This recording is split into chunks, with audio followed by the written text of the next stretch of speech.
കാസർഗോഡ് ആദൂർ ഭഗവതി ക്ഷേത്രത്തിൽ 351 വർഷങ്ങൾക്ക് ശേഷമുള്ള പെരുങ്കളിയാട്ടത്തിന് നാളെ സമാപനമാകും. രാവിലെ 3 ഭഗവതിമാരുടെയും തിരുമുടി നിവരും.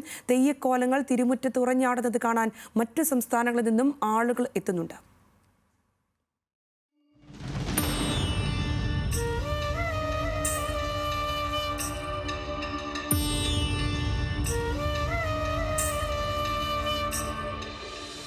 ആദൂർ ഭഗവതി ക്ഷേത്രമുറ്റത്ത് 351 വർഷങ്ങൾക്ക് ശേഷം വീണ്ടും തെയ്യങ്ങളുടെ ചിലമ്പൊലി.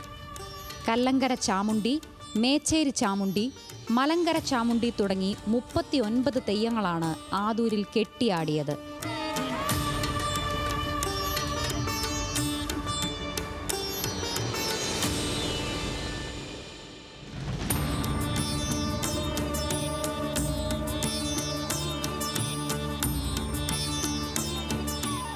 മഞ്ഞൾ പ്രസാദത്തിലൂടെ വാക്കുരിയാട്ടത്തിലൂടെ തെയ്യങ്ങളുടെ അനുഗ്രഹം വാങ്ങാൻ ഭക്തരുടെ കാത്തിരിപ്പ്. ഉത്തര മലബാറിലെ മുഗയ ബോവി സമുദായത്തിൻ്റെ പ്രധാന ക്ഷേത്രങ്ങളിലൊന്നാണ് ആദൂർ ഭഗവതി ക്ഷേത്രം.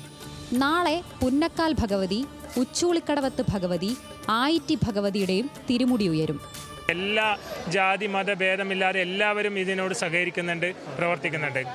ഇതൊരു കാസർഗോഡിൻ്റെ മഹോത്സവമായിട്ട് നമ്മൾ കൊണ്ടാടുകയാണ്. അത് ജനങ്ങൾ ഏറ്റെടുത്ത് കഴിഞ്ഞിരിക്കുകയാണ്. 14ഓളം പ്രാദേശിക സമിതികൾ ഇവിടെ നമ്മൾ തയ്യാറാക്കി അവർക്ക് വേണ്ട നിർദ്ദേശങ്ങൾ കൊടുത്തിട്ട് അതിൽ കമ്മിറ്റികളും സബ് കമ്മിറ്റികളും കൊടുത്തിട്ട് എല്ലാ പ്രവർത്തനങ്ങളും വളരെ കൃത്യമായിട്ട് ഊർജ്ജസ്വലതയോടെ കൊണ്ടാടുകയാണ്. ഉച്ചയ്ക്ക് അവകാശികളുടെ കലശമെഴുന്നള്ളിപ്പ് ചടങ്ങ് നടക്കും.